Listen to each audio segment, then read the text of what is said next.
आत्मा और मन का अदृश्य युद्ध। ये संसार एक विशाल रंगमंच है जहां हर आत्मा अपना किरदार निभा रही है, पर असल खेल भीतर चल रहा है, आत्मा और मन के बीच का युद्ध। ये युद्ध किसी तलवार या आवाज का नहीं, बल्कि एक सूक्ष्म खिंचाव का है। एक ओर आत्मा ऊपर उठना चाहती है, अपने असली घर की ओर लौटना चाहती है, जहां केवल प्रेम, शांति और आनंद का सागर है। दूसरी ओर मन उसे नीचे खींचता है, इच्छाओं में, भोगों में, संसार की उलझनों में।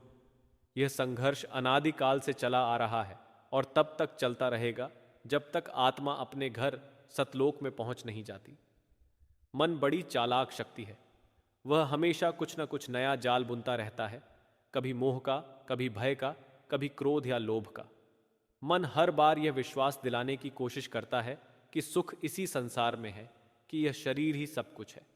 वह आत्मा को यह भूलवा देता है कि उसका असली अस्तित्व कुछ और है, और इस तरह आत्मा बार बार उसी माया के फेर में फंसती रहती है। सतगुरु कहते हैं कि मन वह चोर है जो हमारे घर में ही रहता है और धीरे धीरे सब कुछ लूट लेता है, हमारा ध्यान, हमारी शांति, हमारा प्रेम, सब कुछ।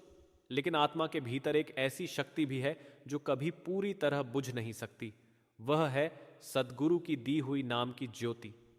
चाहे मन कितना भी प्रबल हो जाए, चाहे संसार कितना भी आकर्षक क्यों न लगे, एक क्षण ऐसा आता है जब भीतर से कोई पुकार उठती है, अब बस, अब घर लौट चल। वही पुकार आत्मा का असली स्वर है। वही सद्गुरु की कृपा की पहली झलक होती है। जब आत्मा संसार के खेलों से थक जाती है, तब सद्गुरु उसे अपने प्रेम के धागे से खींचना शुरू करते हैं। यह खिंचाव कभी कभी बहुत कोमल होता है और कभी इतना तीव्र कि व्यक्ति को भीतर से हिला देता है। तब साधक के जीवन में एक नई दिशा आती है। उसे समझ आने लगता है कि जीवन केवल रोटी, कपड़ा और मकान तक सीमित नहीं है। जीवन का उद्देश्य इससे कहीं ऊंचा है, परमात्मा तक पहुंचना, अपने सतगुरु की शरण में जाना। परंतु यह यात्रा आसान नहीं होती। जब साधक ध्यान में बैठता है, मन तुरंत उठ खड़ा होता है। वह कहता है, यह मेरा समय है, यह मेरा शरीर है। वह तरह तरह की यादें, इच्छाएं और विचार सामने लाता है। एक क्षण में हमें पुरानी बातें याद आने लगती हैं, कोई पुराना दुख, कोई मोह, कोई अपमान। मन हमें ध्यान से हटाकर अपने जाल में फंसाने की कोशिश करता है। यही कारण है कि सतगुरु कहते हैं, मन को जीतना सबसे कठिन युद्ध है। ये युद्ध तलवार से नहीं, प्रेम और धैर्य से जीता जाता है। जब आत्मा ध्यान में दृढ़ रहती है, जब वह बार बार सुमिरन करती है, तब धीरे धीरे मन की शक्ति कमजोर होने लगती है। मन का जादू टूटने लगता है और आत्मा को पहली बार अपने असली स्वरूप की झलक मिलती है। उस क्षण आत्मा समझती है कि जो सुख वह बाहर खोज रही थी, वह तो हमेशा भीतर था। वह अनुभव शब्दों में नहीं बताया जा सकता। वह शांति, वह आनंद, वह मौन, वही सद्गुरु का वरदान है। बाबा जी अक्सर समझाते हैं कि यह यात्रा किसी एक दिन में पूरी नहीं होती। कभी कभी दशकों लग जाते हैं इस मन को शांत करने में। लेकिन जब तक साधक प्रयास करता रहता है, सद्गुरु उसका साथ कभी नहीं छोड़ते। वह हमारे हर प्रयास को देखते हैं, हर गिरावट पर हमें उठाते हैं, हर हार में हमें संभालते हैं। वह हमारी कमजोरी नहीं देखते, वह हमारे प्रयास को देखते हैं। एक समय की बात है, एक साधक बहुत निराश था। वह बार बार ध्यान करता, पर मन शांत नहीं होता था। उसे लगता कि शायद मैं इस मार्ग के योग्य नहीं हूं। एक दिन वह सद्गुरु के चरणों में जाकर बोला, मुझे क्षमा करें, मैं ध्यान नहीं कर पा रहा, मेरा मन बहुत भटकता है। सद्गुरु मुस्कुराए और बोले, भटकना मन का स्वभाव है और बैठना आत्मा का धर्म। जब तुम हर दिन बैठते हो, चाहे मन भटके या न भटके, तुम अपनी आत्मा को जीतना सिखा रहे हो। हार तब होती है जब बैठना छोड़ देते हो। यह वचन उस साधक के जीवन की दिशा बदल गया। उसने समझ लिया कि ध्यान में जीत निरंतर बैठने में है, परिणाम में नहीं। यह संसार एक परीक्षा स्थल है। यहां हर आत्मा अपने कर्मों का हिसाब चुकाने आई है। जो घटनाएं हमें मिलती हैं, सुख, दुख, सम्मान, अपमान, यह सब उसी का परिणाम है। लेकिन सद्गुरु हमें यह सिखाते हैं कि इन सब अनुभवों के बीच भी भीतर संतुलन बनाए रखना ही सच्ची साधना है। जब कोई दुख आए तो यह समझना कि यह भी उसकी मर्जी है। जब सुख आए तब भी विनम्र रहना। यही संतुलन आत्मा को मुक्त करता है। मन को जीतने का रहस्य प्रेम है। मन तर्क चाहता है, आत्मा प्रेम। जहां प्रेम है वहां मन अपने आप झुक जाता है। जब साधक का हृदय सद्गुरु के प्रेम से भर जाता है तब मन की चालें निष्फल हो जाती हैं। तब सारा संसार भी उसकी नज़र में केवल एक नाटक लगने लगता है। वह जान लेता है कि मैं यह शरीर नहीं, मैं यह नाम नहीं, मैं वह रूह हूं जो शब्द से जुड़ी है। और वही जुड़ाव, वही नाता, वही ध्यान आत्मा को ऊपर उठाता है। सद्गुरु का मार्ग कठिन अवश्य है, पर असंभव नहीं। मन को जीतने के लिए बस एक चीज चाहिए, सतत अभ्यास। हर दिन ध्यान में बैठना, चाहे कुछ अनुभव हो या ना हो, चाहे मन शांत रहे या उथल पुथल करे, बस बैठना। क्योंकि हर बार जब हम बैठते हैं हम सद्गुरु के सामने अपनी समर्पण की पेशकश करते हैं, और यही समर्पण धीरे धीरे हमारी रक्षा कवच बन जाता है। एक बार किसी ने बाबा जी से पूछा, जब मन इतना ताकतवर है तो आत्मा जीत कैसे सकती है? उन्होंने बहुत सुंदर उत्तर दिया, मन अंधकार है, आत्मा प्रकाश। जब दीपक जलता है अंधकार अपने आप मिट जाता है। अंधकार को निकालने के लिए किसी प्रयास की आवश्यकता नहीं, केवल दीपक जलाने की जरूरत है। ध्यान वही दीपक है। जब ध्यान में प्रेम से नाम का सुमिरन होता है तब भीतर का प्रकाश अपने आप फैलने लगता है और मन का अंधकार मिट जाता है। हम सबके भीतर वह दीपक पहले से मौजूद है, बस हमें उसे जलाना है, अपने सतगुरु के नाम से, अपने प्रेम से, अपने सुमिरन से। जब वह दीपक जलता है तब मन आत्मा के सामने झुक जाता है। तब आत्मा मुस्कुराते हुए कहती है, अब मैं अपने घर की राह देख रही हूँ। इसी क्षण से आत्मा की यात्रा शुरू होती है, ऊपर की ओर, शांति की ओर, परमात्मा की ओर। और यही इस भाग का सार है। यह युद्ध जितना अदृश्य है उतना ही वास्तविक भी है। जो इस युद्ध को जीत लेता है वह संसार को जीत लेता है। शब्द, मन तू ज्योत स्वरूप है अपना मूल पहचान, मन ही देव मन ही असुर मन ही करे गुमान। जो अपने मन को पहचान लेता है वह आत्मा को पहचान लेता है, और जो आत्मा को पहचान लेता है उसे किसी और ज्ञान की आवश्यकता नहीं रहती, क्योंकि वही ज्ञान, वही प्रेम, वही शांति सब कुछ है। सद्गुरु की खिंचाव शक्ति, प्रेम से ऊपर उठने की राह।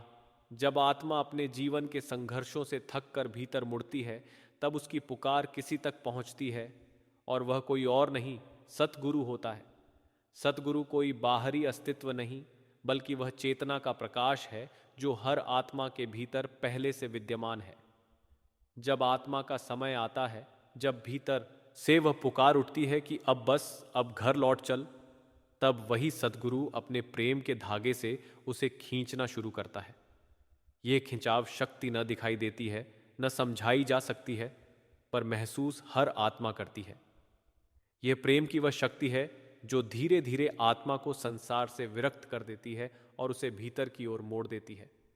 सद्गुरु की शक्ति का स्वरूप शब्द है, वही नाद, वही धुन जो सृष्टि के आरंभ से लेकर आज तक गूंज रही है।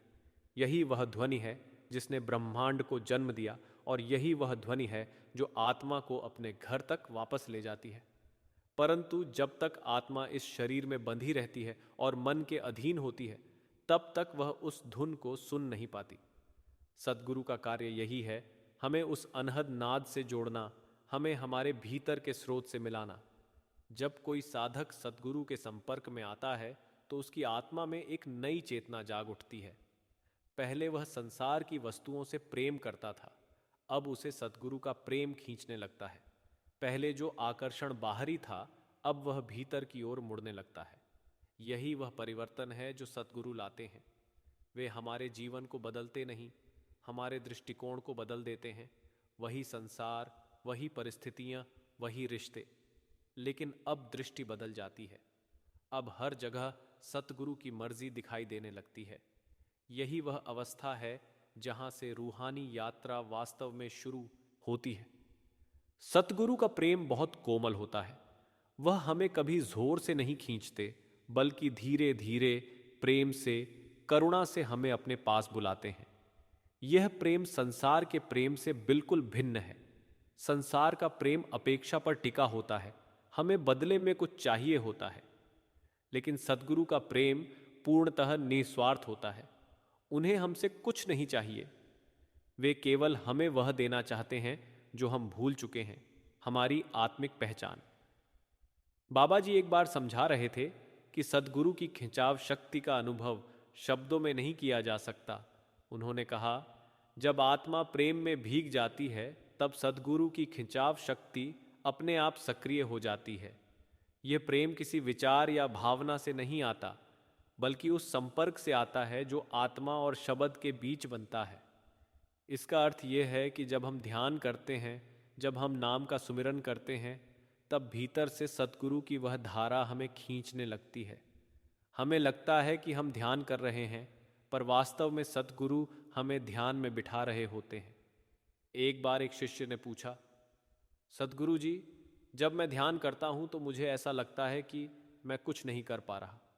मेरा मन भटकता है, ध्यान टिकता नहीं। सद्गुरु ने मुस्कुराकर कहा, क्या तुम रोज बैठते हो? उसने कहा, जी हाँ। सद्गुरु बोले, तो फिर वही सबसे बड़ा ध्यान है। तुम नहीं जानते कि जब तुम बैठते हो तब मैं तुम्हारे साथ बैठा होता हूं। तुम्हारा ध्यान चाहे इधर उधर जाए, लेकिन मेरा ध्यान तुम पर अडिग रहता है।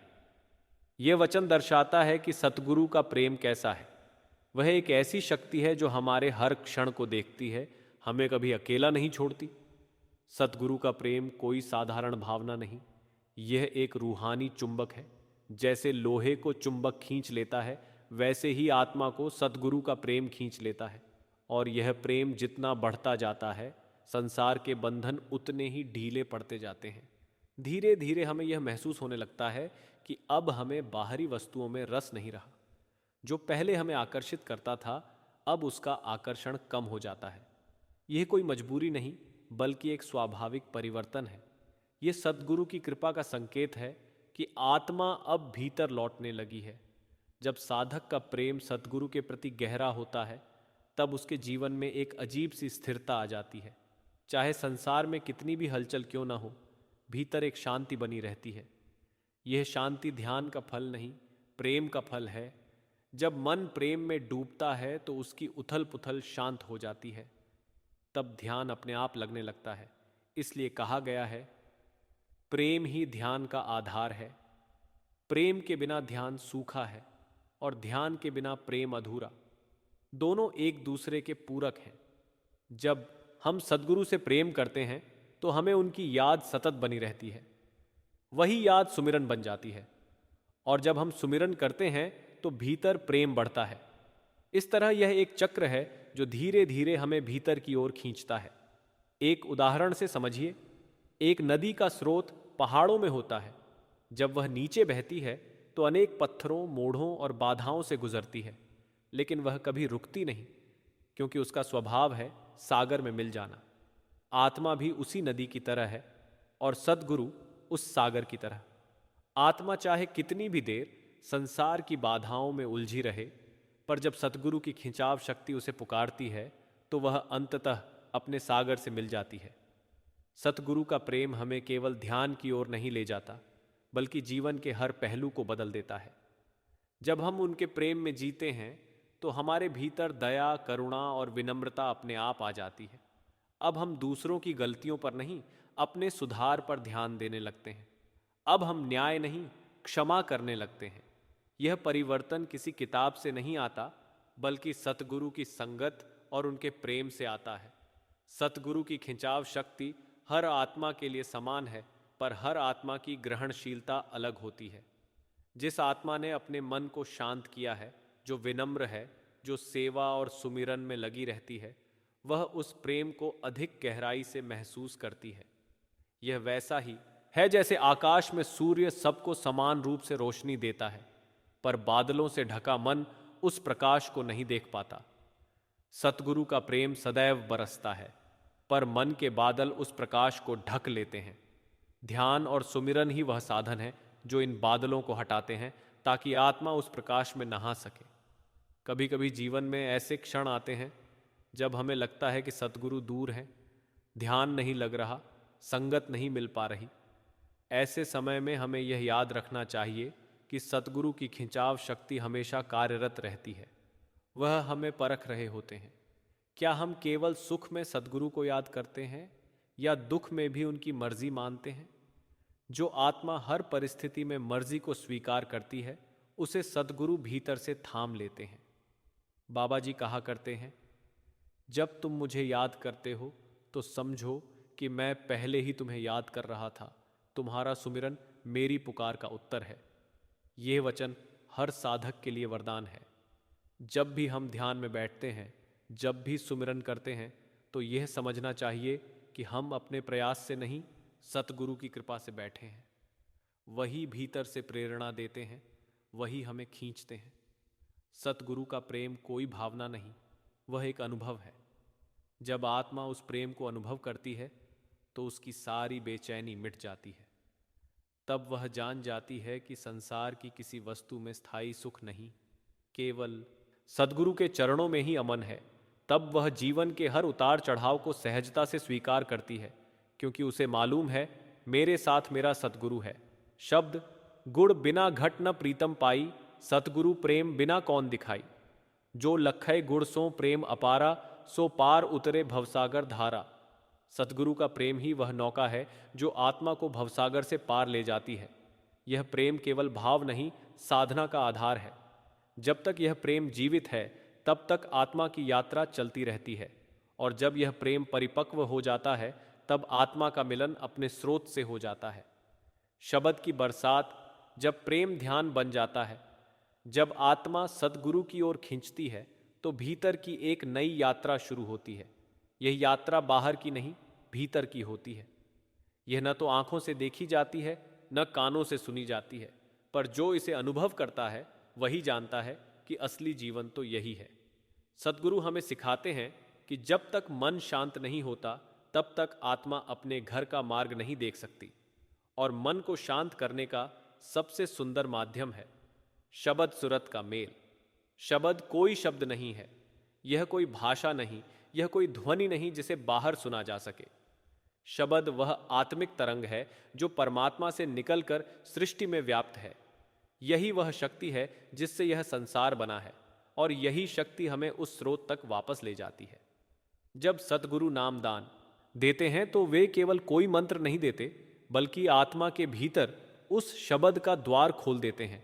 यही कारण है कि कहा गया है, शब्द गुरु सूरति धुन चेले, यानी शब्द ही असली गुरु है और हमारी सुरति ध्यान उसका छेला है। जब साधक सुमिरन और ध्यान करता है तो धीरे धीरे मन की परतें हटने लगती हैं। शुरुआत में मन बहुत भटकता है, विचारों की आंधी चलती है और भीतर गहराई में उतरना कठिन लगता है। लेकिन जैसे जैसे प्रेम बढ़ता है वैसे वैसे ध्यान सहज होने लगता है। सुमिरन अब केवल शब्दों की पुनरावृत्ति नहीं रहता, वह प्रेम का गान बन जाता है।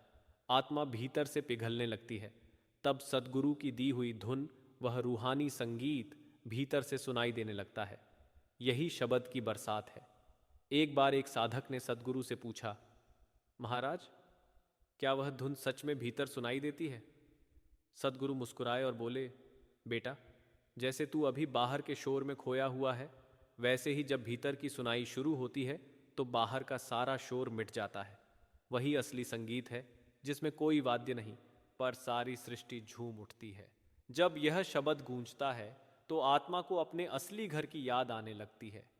यह ध्वनि इतनी कोमल होती है कि मन इसे पकड़ नहीं सकता, केवल प्रेमी आत्मा ही इसे सुन पाती है। इस अवस्था में साधक के भीतर एक गहरी तृप्ति उतरती है। उसे लगता है जैसे वह किसी अमृत झरने में नहा रहा हो। बाहर के सुख अब फीके पड़ जाते हैं, क्योंकि भीतर की मिठास उससे कहीं अधिक होती है। बाबा जी अक्सर कहते हैं, ध्यान कोई मजबूरी नहीं, यह तो प्रेम का इजहार है। जब साधक ध्यान प्रेम से करता है तो यह कोई कर्तव्य नहीं रहता, यह आनंद बन जाता है। वह समय आता है जब वह सद्गुरु से कुछ मांगता नहीं, बस उन्हें याद करता है। उसी याद में शांति होती है, उसी याद में उसका मिलन होता है। एक बार की बात है, एक साधक ने कई साल ध्यान किया, पर उसे भीतर कुछ नहीं दिखा। वह दुखी होकर सद्गुरु के पास गया और बोला, मुझे कुछ भी अनुभव नहीं होता। सद्गुरु ने कहा, क्या तू रोज ध्यान करता है? साधक बोला, हाँ करता हूं, पर कुछ दिखता नहीं। सद्गुरु मुस्कुराए और बोले, तू ध्यान करता है, यही सबसे बड़ा अनुभव है।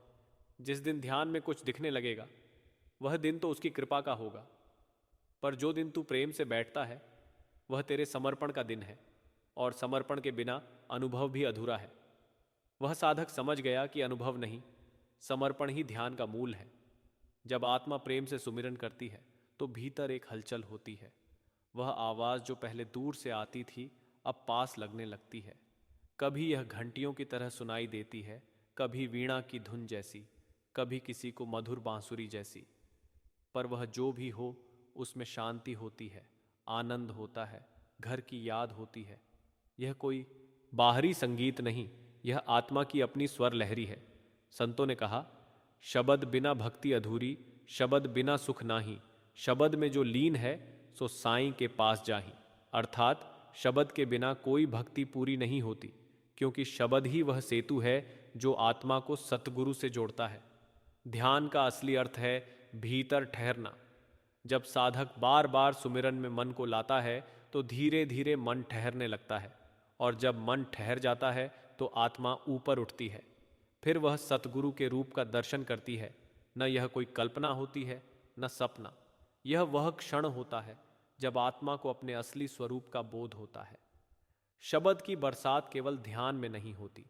जब साधक प्रेम से सतगुरु की सेवा करता है, दूसरों के प्रति दया रखता है, मन में नम्रता लाता है, तब भी वह शब्द की तरंग में रहता है।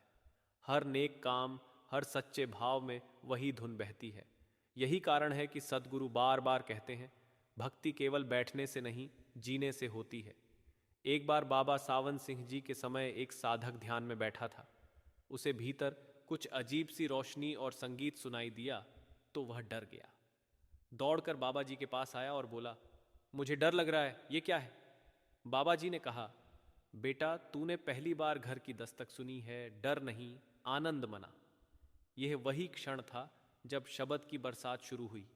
जब यह बरसात आत्मा पर पड़ती है तो भीतर के सारे विकार मिटने लगते हैं। जैसे वर्षा की पहली बूंद मिट्टी की गंध को जगा देती है, वैसे ही शब्द की पहली झंकार आत्मा की सोई हुई पवित्रता को जगा देती है। अब आत्मा बाहर के विषयों में नहीं भटकती, बल्कि भीतर की तरफ लौटने लगती है।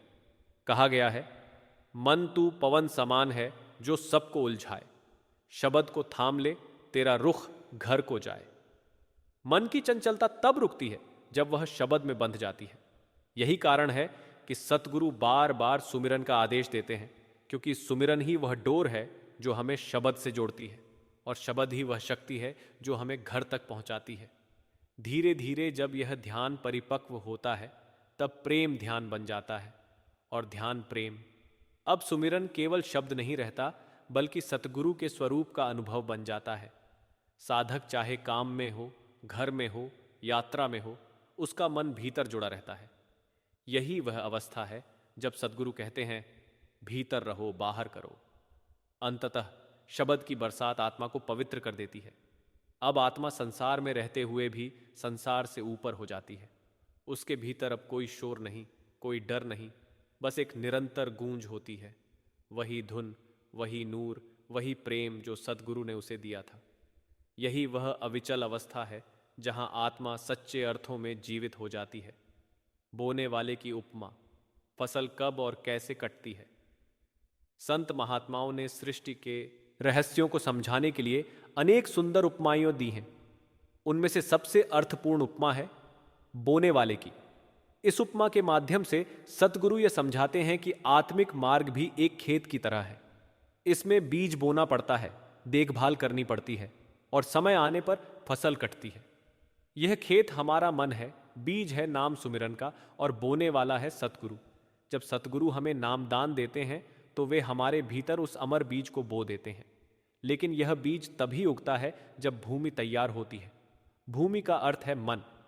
अगर मन में अहंकार, वासनाएं, क्रोध और लोभ की झाड़ियों भरी हों तो बीज अंकुरित नहीं हो पाता। इसलिए सतगुरु सबसे पहले मन की सफाई का उपदेश देते हैं। वह कहते हैं, पहले मन को नम्र बनाओ, भीतर की जमीन को कोमल करो, फिर नाम का बीज बोया जाएगा। कई बार हम यह सोचते हैं कि हमने नामदान ले लिया तो अब सब कुछ अपने आप हो जाएगा। लेकिन सतगुरु समझाते हैं कि बोने के बाद भी किसान को खेत की निरंतर देखभाल करनी पड़ती है। वह रोज पानी देता है, निराई करता है, धैर्य रखता है। वैसे ही साधक को रोज ध्यान करना है, मन को बार बार सुमिरन में लगाना है और सबसे महत्वपूर्ण धैर्य रखना है। आत्मिक फसल कोई एक दिन में नहीं पकती। जब प्रभु की कृपा होती है तब कभी कभी भीतर तुरंत परिवर्तन आ जाता है, लेकिन अधिकतर लोगों के लिए यह एक धीमी प्रक्रिया होती है। सद्गुरु स्वयं कहते हैं, बेटा, जब तू भीतर बैठता है तो हर रोज कुछ न कुछ जमा हो रहा है, चाहे तुझे लगे या ना लगे। जिस दिन समय पूरा होगा उस दिन फसल कटेगी। एक बार एक साधक ने बाबा जी से पूछा, महाराज, मैं तो रोज ध्यान करता हूं पर कुछ भी नहीं दिखता। बाबा जी मुस्कुराए और बोले, क्या तूने कभी बीज बोने के अगले दिन फसल देखी है? साधक चुप हो गया। बाबा जी ने आगे कहा, फसल अपने समय पर पकती है। किसान का काम है बीज बोना, पानी देना और भरोसा रखना। तू ध्यान कर, बाकी सब उसकी मर्जी पर छोड़ दे। ये वही रहस्य है जो आत्मिक मार्ग पर लागू होता है। संत तुलसीदास ने कहा है, फल इच्छा करी रोपहि बीज, बिन समय न उपजे न्यूज। अर्थात जो समय आए बिना फल की आशा करता है वह व्यर्थ की चिंता करता है। आत्मिक मार्ग में भी यही बात है। जब समय आता है, जब भीतर की तैयारी पूर्ण होती है, तभी शब्द की फसल पकती है। सद्गुरु कहते हैं कि संसार में हर इंसान बीज बो रहा है, कोई अच्छे कर्मों का, कोई बुरे का, और जो जैसा बोता है वैसा ही काटता है। यह प्रकृति का अटल नियम है, लेकिन सद्गुरु इस नियम से हमें ऊपर उठाने आए हैं। जब हम नाम का बीज बोते हैं तो वह आत्मिक फसल बन जाती है जो कर्मों के खेत को ही जला देती है। वही सच्चा बीज है जो मुक्ति देता है। एक बार की बात है, एक किसान सद्गुरु के पास आया। उसने कहा, महाराज, मैं रोज खेत जोतता पर कभी कभी फसल खराब हो जाती है, कभी अच्छी। मैं क्या करूं? सद्गुरु ने कहा, जैसे तू खेत में मेहनत करता है वैसे ही ध्यान के खेत में कर। कभी कभी तू ध्यान करे और परिणाम न दिखे तो यह मत सोच कि फसल नष्ट हो गई। उस बीज को भी जल और हवा चाहिए और समय भी चाहिए। तू बस अपना काम करता रहा। जिस दिन प्रभु की रहमत होगी, फसल अपने आप लहलहाने लगेगी। इस उपमा में एक और गहरा अर्थ छिपा है। जब तक फसल पूरी तरह तैयार नहीं होती, किसान उसे काटता नहीं। वैसे ही सद्गुरु भी आत्मा को तब तक नहीं उठाते जब तक वह पूरी तरह पक न जाए। वे जानते हैं कि आत्मा अभी संसार की हवाओं में कमज़ोर है, अभी कुछ इच्छाएं बाकी हैं, कुछ लगन अधूरी है। इसलिए वे उसे संसार में रखते हैं ताकि वह पूरी तरह परिपक्व हो जाए। बाइबल में भी यही कहा गया है, let both grow together until the harvest. अर्थात गेहूं और खरपतवार दोनों को एक साथ बढ़ने दो जब तक फसल का समय न आ जाए। यही संतमत का भी सिद्धांत है।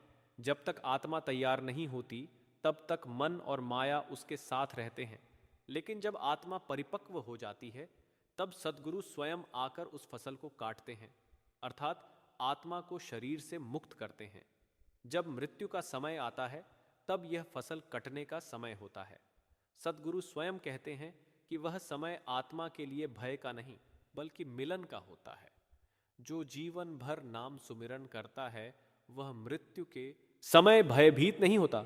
उसके सामने वही शब्द, वही नूर, वही सद्गुरु का स्वरूप प्रकट होता है जिसे उसने ध्यान में देखा और प्रेम किया था।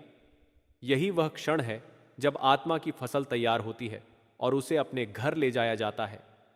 बाबा सावन सिंह जी के एक पत्र में आया है, जब आत्मा ने नाम सुमिरन और ध्यान में पर्याप्त पूंजी जमा कर ली होती है तो मृत्यु के समय सद्गुरु उसके सामने खड़े रहते हैं। वे स्वयं उसे अपने हाथ से निकालकर ऊपर ले जाते हैं। उस समय कोई यम, कोई भय पास नहीं आता। यही वह फसल है जिसके लिए पूरा जीवन साधक मेहनत करता है। संतों ने इस स्थिति को अमृत का मौसम कहा है। जब आत्मा अपने भीतर परम प्रेम की अनुभूति करती है तो उसे लगता है कि अब इस संसार में कोई काम बाकी नहीं रहा। अब जो कुछ है वह भीतर है, वही उसका घर है, वही उसका परम सत्य है। एक वृद्ध साधक की बात है। उसने 40 वर्ष ध्यान किया था। जब उसका मृत्यु का समय आया तो उसने मुस्कुराते हुए कहा, अब मेरा किसान आया है। उसने कहा है, चलो अब फसल काटने का समय हो गया है। और कहते हैं वह शांत होकर चला गया। कमरे में कुछ क्षणों के लिए मधुर सुगंध फैली, जैसे किसी ने फूलों का हार तोड़ दिया हो। यह कोई कल्पना नहीं थी, यह आत्मा की घर वापसी थी। सतगुरु का प्रेम ऐसा है कि वे अपने किसी भी शिष्य को अकेला नहीं छोड़ते, चाहे शिष्य कितना भी कमजोर क्यों ना हो। वे कहते हैं, जब तू नाम का बीज बो देता है तब मैं उसकी रक्षा करता हूं। तू भूल सकता है पर मैं नहीं भूलता। यही सतगुरु का वचन है और यही उनकी अमर कृपा। इसीलिए आत्मिक खेत में निरंतर कर्म करते रहना ही सच्ची साधना है। ध्यान करते रहो, भले ही मन न लगे। सुमिरन करते रहो, चाहे विचार आए। प्रेम करते रहो, चाहे कोई अनुभव न मिले। क्योंकि हर बार जब तुम बैठते हो तो वह बीज भीतर अंकुरित होता है। धीरे धीरे वह प्रेम की बेल बनकर ऊपर उठता है और एक दिन फसल बन जाती है। वह फसल जो आत्मा को उसके असली घर तक ले जाती है। कर्मों का लेखा, न्याय नहीं, रहमत का दरबार। सतगुरु सिखाते हैं कि कर्मों का लेखा कोई सज्जा देने वाला न्याय नहीं, बल्कि रहमत का दरबार है। जो कुछ आत्मा को मिलता है वह उसी के किए हुए कर्मों का फल है। पर जब सतगुरु की कृपा होती है तो वही कर्म आत्मा को सिखाने का माध्यम बन जाते हैं। संसार में हम कर्मों को न्याय समझते हैं, पर रूहानी दृष्टि से वे दया हैं। सतगुरु कहते हैं, जो दर्द तुझे रोक रहा है वही तेरा सुधार कर रहा है। जब सतगुरु आत्मा को नामदान देते हैं तो पुराना लेखा मिटाना शुरू होता है। जीवन में जो कुछ भी घटता है वह सतगुरु की योजना के अनुसार होता है, ताकि आत्मा धीरे धीरे अपने बोझ से मुक्त हो सके। जैसे कोई मां बच्चे को कड़वी दवा देती है, वैसे ही सतगुरु कभी कभी कठिन परिस्थितियों से गुजारते हैं ताकि आत्मा शुद्ध हो जाए। यह सज्जा नहीं, बल्कि मुक्ति की प्रक्रिया है। जो साधक इसे समझ लेता है वह कभी शिकायत नहीं करता। वह हर दुख में कहता है, यह भी तेरी रहमत है मालिक। बुढ़ापा और मृत्यु की तैयारी, जब बुलावा आता है, जब शरीर बूढ़ा होने लगता है तो आत्मा भीतर से पुकारने लगती है, अब लौट चले। संसार के आकर्षण फीके पड़ने लगते हैं, रिश्ते दूर होने लगते हैं और मन खालीपन महसूस करता है। यह संकेत है कि अब आत्मा को अपने असली घर की तैयारी करनी है। सतगुरु कहते हैं कि मृत्यु कोई अंत नहीं, यह तो वापसी का द्वार है।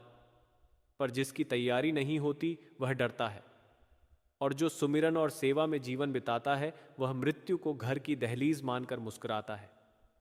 एक वृद्ध शिष्य के अंतिम समय में सतगुरु उसके पास पहुंचे।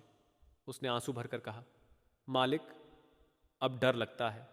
सतगुरु बोले, बेटा, डर उसी को लगता है जिसने संसार को घर समझ लिया। जिसने शब्द को अपना घर बना लिया उसे बुलावा आनंद का होता है। और अगले ही क्षण वह आत्मा मुस्कुराते हुए विदा हो गई। आत्मा की वापसी यात्रा, प्रकाश में विलय।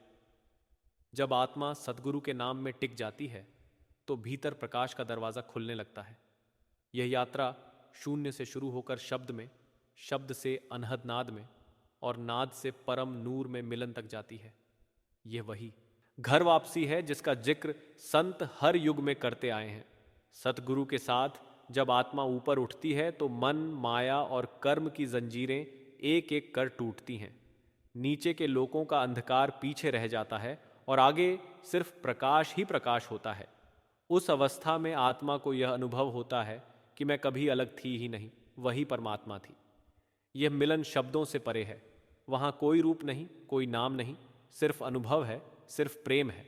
संतों ने कहा, जहाँ से आई आत्मा वहीं विलीन हुई, नूर में नूर मिल गया, पहचान खो गई।